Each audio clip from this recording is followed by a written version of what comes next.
Provérbios capítulo 3, versículo 9 e 10. Amém, irmãos? Amém. Pedir para a diaconisa Vera passar a salva aqui, amém?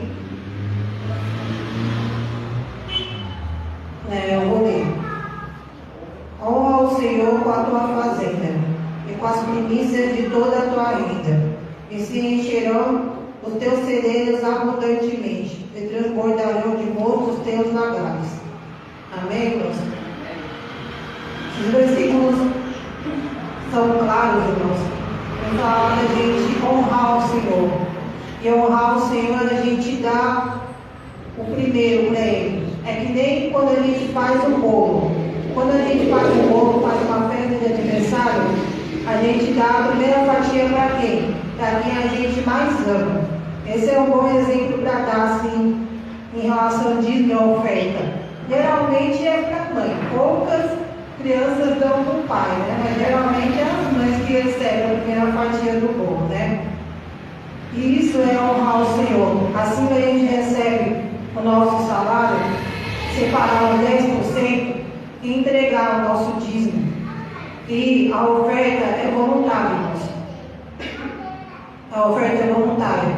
Aquilo que Deus colocar no nosso coração, a gente entrega ao Senhor.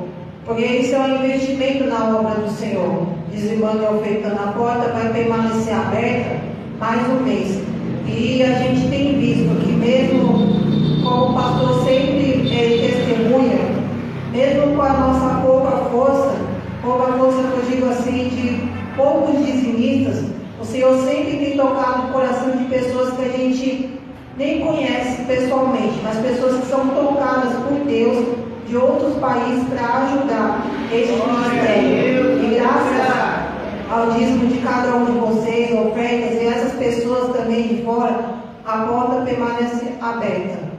Todo mês é um testemunho, um milagre, algo que o Senhor faz que a gente não espera, irmãos. E a gente só tem que agradecer, a gente continua prosseguindo e confiando que o Senhor vai operar mais um milagre esse mês. Vou pedir para vocês ficarem de pé. Quem trouxe uma oferta, apresenta ao Senhor, vamos orar. Amém? Vamos orar. Senhor, toma as ofertas, os dízimos desta casa de oração. Abençoa para que a porta permaneça aberta, meu Senhor. Toma conta de água, de luz, o aluguel desta casa de oração, Senhor. Visita cada um dos dizimistas, dos ofertantes, meu Senhor. Toma conta aqui da igreja em tuas mãos. Abre as portas, as janelas do céu. Abençoa cada um, toda sorte de bênção. Abençoa o trabalho, meu Senhor. Abençoa a saúde, meu Senhor. Visita quem está desempregado, abre a porta, cria a situação. Toma a carteira de trabalho, o currículo. Quem está endividado, manda a providência. Quem tem causa na justiça, prospera, meu Senhor. Ajuda cada um dos meus irmãos na sua vida profissional, financeira. Quem tem um comércio, quem trabalha de maneira autônoma, o Senhor abençoe 100 vezes mais. Em nome de Jesus. Amém? Pode ofertar ao Senhor com alegria e gratidão.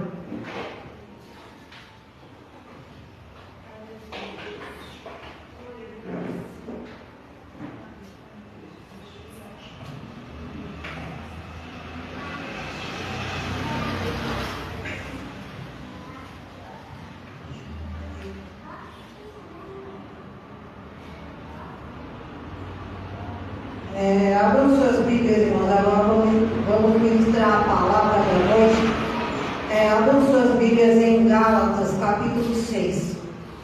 Lembrando que hoje é o culto de cura e libertação. Vamos falar um pouco de cura e libertação. Como a gente faz todo culto de cura e libertação toda sexta-feira. Amém? Gálatas, capítulo 6. Gálatas é depois de 2 Coríntios, Novo Testamento, só para avisar.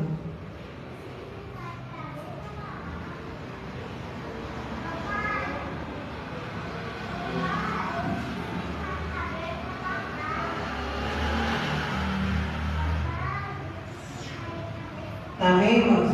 Amém, misericórdia. Gálatas 6. Isso, 6. ler só 2 versículos. Gálatas 6, versículo 9 e 10. Eu vou ler. Não nos cansemos de fazer o bem, porque ao seu tempo ceifaremos, e se não houver muito desfalecido. Então, enquanto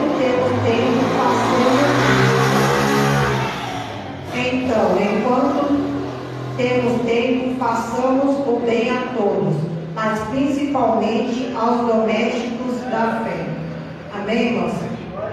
Curva a sua cabeça, vamos orar. Senhor, perdoa os nossos pecados, perdoa os pecados da casa de oração e perdoa os meus pecados, meu Senhor. Nos limpa, nos purifica, meu Senhor. Nos lava de todo mal, Senhor.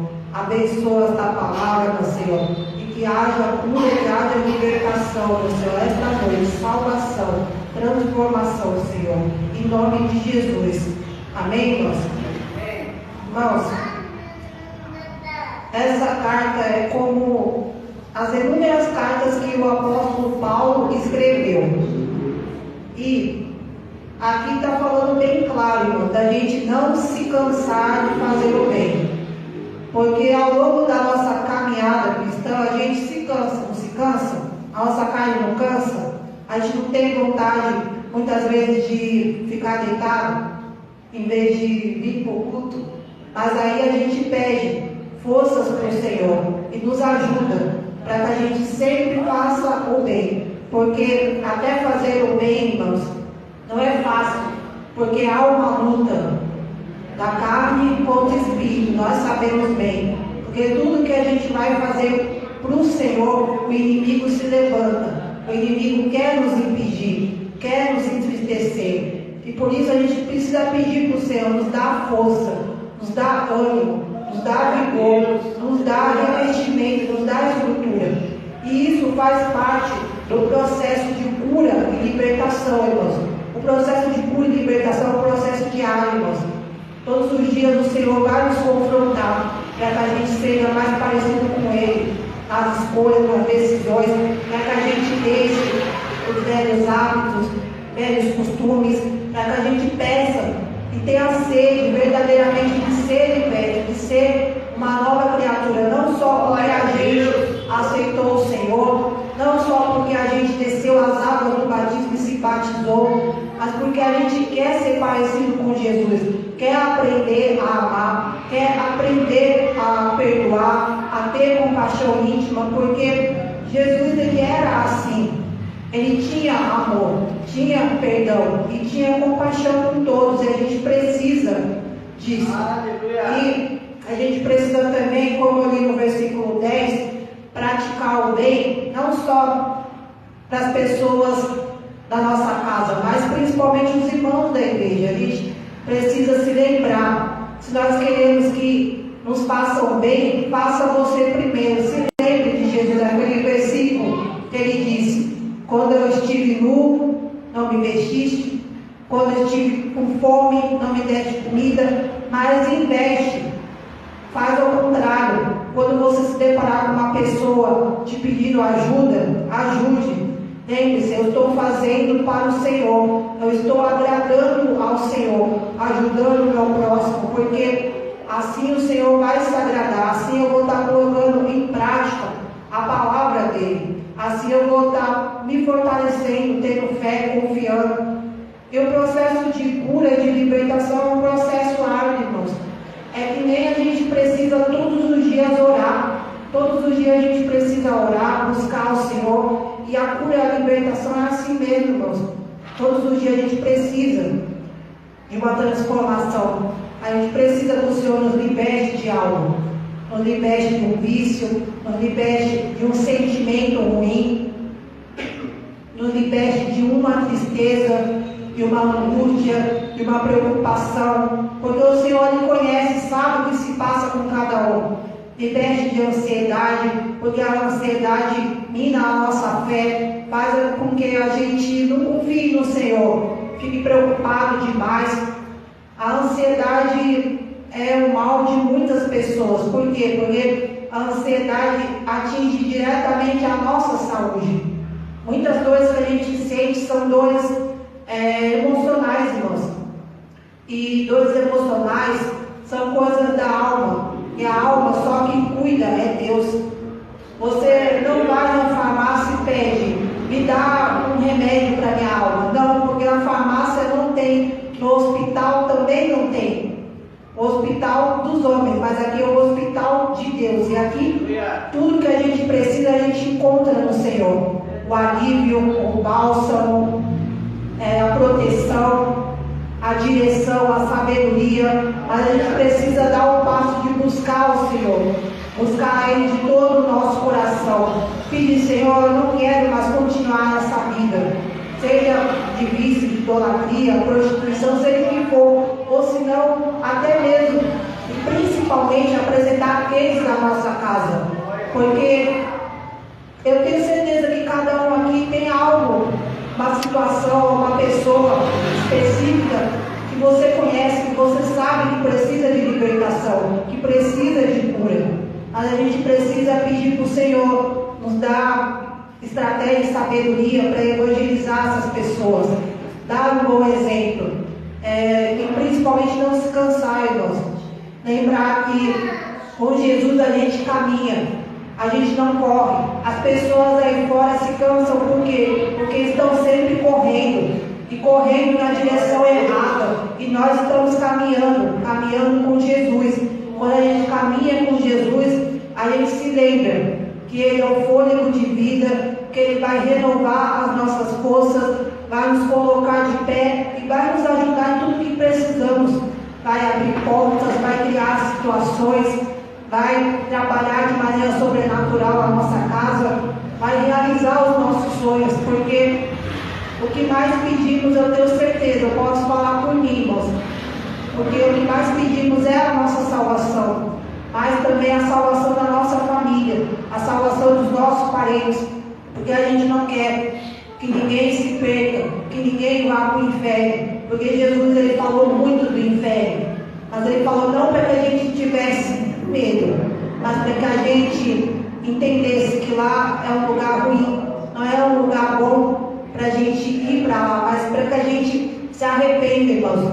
Todos os dias o Senhor nos dá uma oportunidade a gente se arrepender, a gente mudar, a gente se corrigir, se consertar, a gente se analisar, não só na Santa Ceia, irmãos, porque a palavra fala para a gente se examinar na Santa Ceia, mas se examina todos os dias, se olha no espelho e pergunta, Senhor, eu estou realmente fazendo a tua vontade? Eu estou fazendo o teu querer? Eu estou te agradando com as minhas escolhas, as minhas decisões, com os meus pensamentos? Conversa com o Senhor. Tem momentos que a gente precisa ter conversas sinceras, verdadeiras com Deus, para que Deus tire tudo que não provém de nós e nos limpe por inteiro e nos preencha com a presença dEle, porque o que mais precisamos é da presença dEle, da presença, do consolo, do amor, do abraço, das misericórdias do Senhor que se renovam a cada manhã, do perdão dEle, porque Ele sabe que a gente é falho, que a gente é pecador, que todo dia a gente vai errar, que todo dia a gente vai pecar, mas Ele vai sempre nos perdoar se a gente escolher mudar, se a gente escolher se arrepender. E cura e libertação, irmãos, é uma escolha também. Eu escolho ser curado, eu escolho ser liberta, mas não pela força do meu braço, mas pela força de Deus, porque é Deus que cura e liberta. A gente pode até ir no médico, fazer um tratamento psicológico, isso vai ajudar sim, mas o principal é estarmos com Deus, tendo esses dois acompanhamentos, do médico e do homem, mas o médico dos médicos, que é Deus, a nossa cura vai ser completa, irmãos. Que a gente não se canse de fazer o bem, principalmente para Deus, porque lutar pela vida espiritual não é fácil, irmãos. É uma jornada cansativa, são altos e baixos, muitas tristezas, angústias, preocupações, levantes, pessoas que são usadas pelo inimigo para nos atacar, para falar muitas vezes do nosso testemunho, de quando a gente não servia ao Senhor. Mas saiba que tudo isso faz parte do processo de servir a Jesus, porque Jesus ele passou por muitas situações difíceis até chegar o momento da crucificação. As mesmas pessoas que ele curou, que ele libertou, que ele transformou, estavam lá gritando: crucifica ele e mata. Já imaginou isso, irmãos? A situação dessa, você ajuda e depois recebe ingratidão. Isso é o que acontece na nossa vida. E muitas vezes a gente faz o que? A gente, quando ajuda alguém, a gente espera um reconhecimento. Não. Faça, como está a palavra, com a mão direita, para que a mão esquerda não veja. Porque o único que pode ver aquilo que a gente faz é Deus, irmãos. Porque assim, a gente fazendo as coisas em secreto, o Senhor vai se agradar, a gente ajudar o nosso próximo. A gente precisa aprender a lidar, ter sabedoria com pessoas, e principalmente pessoas que não servem ao Senhor, porque é o desafio diário da nossa vida. Pessoas que a gente sabe que vão ficar sempre testando a nossa fé, sempre testando a nossa paciência, sempre nos criticando, nos apontando, mas a gente precisa se lembrar, Jesus passou por isso. Então, Senhor, me ajuda a passar por esse processo, seja no trabalho, seja dentro de casa. Dentro de casa é, como eu sempre falo, irmãos, quando tem oportunidade, a gente parar para pensar, é um campo onde a gente está mais vulnerável, dentro da nossa casa, no meio da nossa família, no meio dos nossos parentes. Por quê? Porque eles nos conhecem. Eles sabem o nosso ponto fraco, sabem aquilo que vai nos atingir. E muitas vezes a gente se abate com palavras, com atitudes, mas lembre-se, perdoe sempre. Não carregue esse peso de não perdoar, porque não perdoar só nos faz mal, irmãos. Mas quando a gente perdoa, a gente é liberto. E a gente entende exatamente o que Jesus passou, porque quando ele estava lá na cruz, o que foi que ele falou?